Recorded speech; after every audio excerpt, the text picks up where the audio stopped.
In the last episode, we talked about how the word blatherskite made it across the pond from Scotland, and today I want to talk about the journey of the word soccer. If you've been around for a minute or two, you probably know that what we in the United States call soccer, most of the rest of the world refers to as football or something like that. Because we are in the minority in calling it soccer, and because we didn't invent the game, a lot of people just kind of think we're stupid.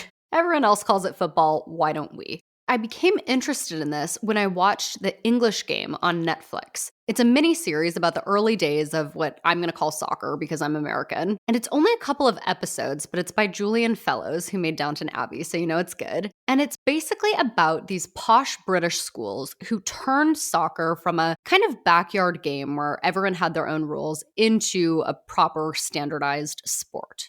They created a league called the Football Association with rules and a cup that they all compete for, the Football Association Cup, the FA Cup. And the guys who did this were fond of assigning nicknames to things. Evidently, they liked nicknames that ended in ER. I think of the pirate flag, the Jolly Roger. And I'm getting this next part from an article on dictionary.com, and I'll link to it in the show notes. But I guess they did this with a lot of stuff. Breakfast was brecca. And association football, for the fancy league that they invented, remember the Football Association, became soccer.